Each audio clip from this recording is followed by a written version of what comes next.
Marston, I've been hearing about your plans. Have you, Miss McFarland? Yes, from Lee Johnson, to settle here and build a life for yourself. I'm afraid those aren't my plans. See, I already have a life. Well, I had one, and I'm trying to reclaim it. Or maybe what you could say is I had two, and I'm trying to end one of them so the other can survive. You do so love to talk in riddles, Mr. Marston. Do you do that, I wonder, as a substitute for having anything interesting to say? Probably, Miss McFarland. Oh, call me Bonnie, you fool. Call me Bonnie. Miss McFarland, I'm married.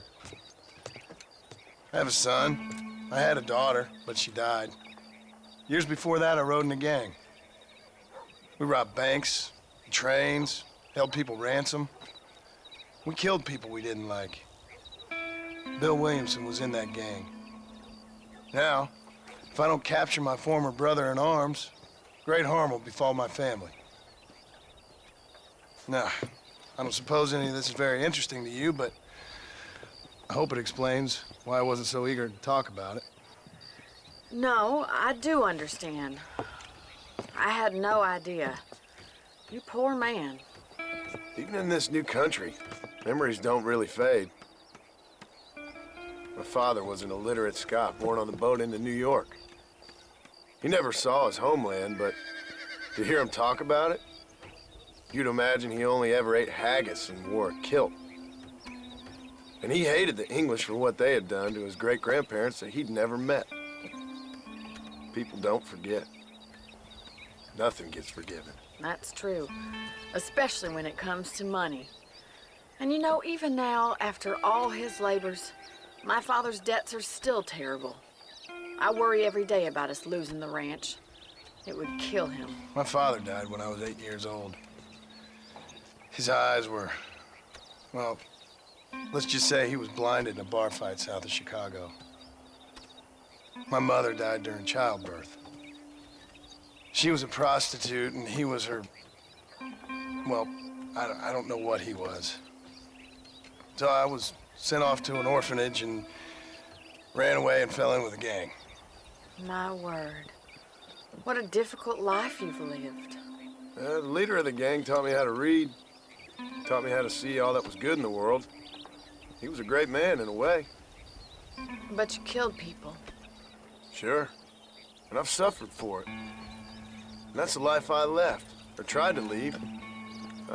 Said too much, Bonnie.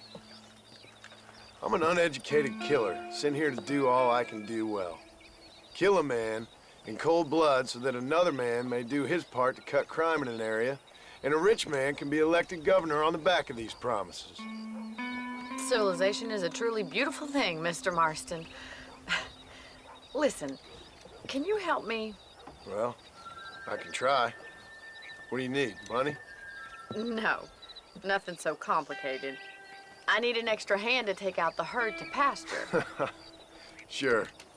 Point me in the right direction.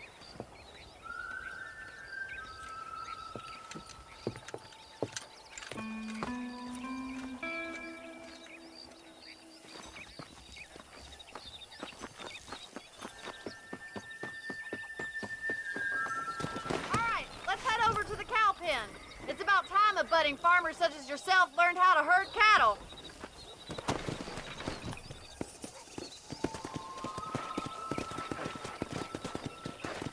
Thank you for telling me all that back there. It must have been hard for you. Hope you understand now why I've been playing my cards somewhat close to my chest. I didn't know you had a wife and child. Then again, I don't think I ever asked. They're lucky to have a man like you. I ain't so sure about that, but thank you.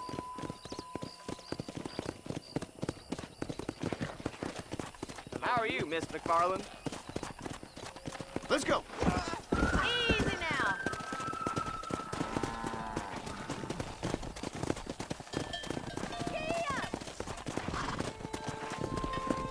That's it, Steve. I hot on Mr. Marston. Nice job, Mr. Marston. Come on. He's got it. Easy. Drive them down the road, Mr. Marston. Howdy. Come on, easy up now. Fair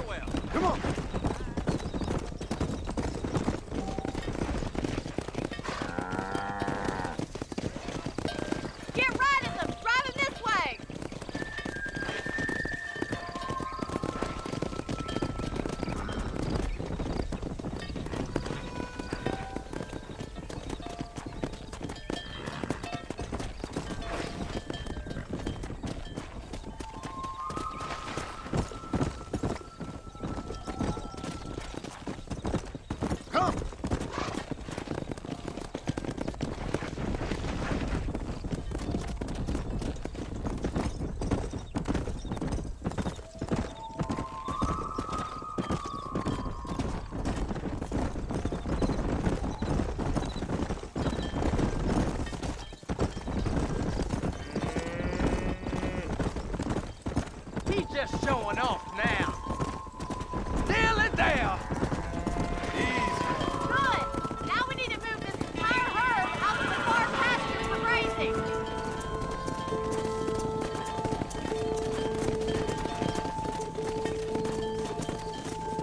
Keep sweeping behind them.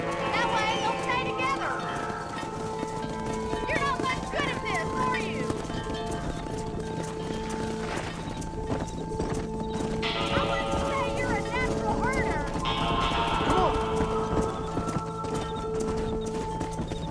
Whoa!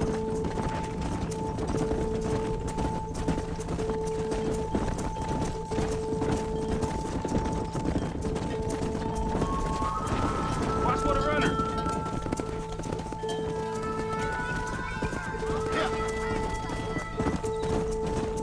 I'll handle the tractor. You stay with the main herd. Keep it moving. That's a big herd for your first time.